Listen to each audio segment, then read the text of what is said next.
आज हम बात करें चिटफंड या बिजनेस सिस्टम और सबसे इम्पोर्टेंट इसे शुरू कैसे करें। कैसे आप अपने आसपास के लोगों को जोड़ कर एक ऐसा सिस्टम बना सकते हो जहां सब मिलकर पैसा जमा करें और ज़रूरत पड़ने पर बिना इंटरेस्ट के पैसे भी अरेंज हो जाए और धीरे धीरे आपकी सेविंग और फाइनेंशियल सिस्टम स्ट्रांग हो जाए। सबसे पहले बेसिक रूल समझो। चिटफंड एक फिक्स साइकिल सिस्टम होता है, जितने मेंबर होते हैं उतने ही मंथ का सिस्टम चलता है।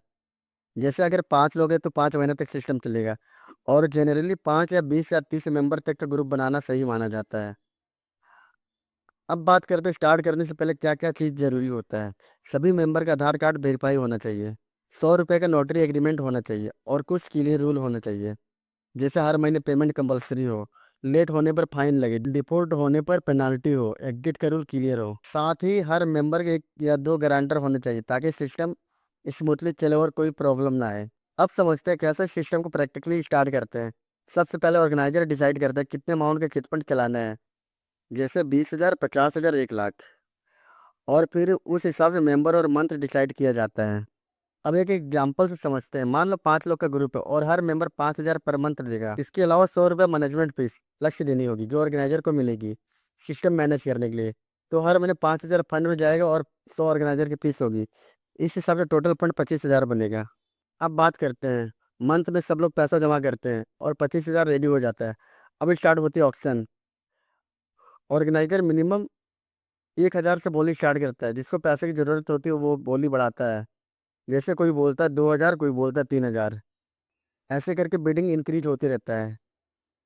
तब फाइनल 4,000 में क्लोज होती है। जब फाइनल बोली डिसाइड हो जाती है तो जिसने सबसे ज़्यादा अमाउंट छोड़ा होता है वही उस महीने का विनर होता है। अब समझते हैं। अब मान लो फाइनल बोली 4,000 में क्लोज हुई तो उस मेंबर को 25,000 नहीं मिलेंगे, उसको मिलेंगे 21,000 क्योंकि उसने 4,000 छोड़ दिए। अब ये 4,000 कहाँ गए? ये 4,000 बाकी 4 मेंबर में बराबर बाँट दिया जाता है, यानी हर मेंबर को 1,000 का पे आउट मिलता है। इससे उनका एक्चुअल पेमेंट कम हो जाता है। मतलब अगर 5,000 देना था और 1,000 वापस से मिल जाए तो एक्चुअल पेमेंट 4,000 हो गए। इसलिए प्रैक्टिकली देखा जाए तो 3500 से 4500 के बीच ही पेमेंट होती है। जो मेंबर पैसा ले चुका होता है वो नेक्स्ट ऑक्शन में पार्टिसिपेट नहीं करता। वो सिर्फ़ अपनी मंथली पेमेंट देता रहता है। बाकी मेंबर्स अगले महीने बोली लगाते रहते हैं और हर महीने एक नया मेंबर पैसा उठाता है। ये प्रोसेस हर महीने रिपीट होता है और जब सब मेंबर एक-एक बार पैसा ले लेते हैं तो ये साइकिल कंप्लीट हो जाता है। अभी अब बात करते हैं इसके बेनिफिट की। इमरजेंसी में तुरंत पैसे मिल जाते, इंटरेस्ट नहीं देना पड़ता और सेविंग की हैबिट डेवलप होती है और लोन लेने की ज़रूरत नहीं पड़ती।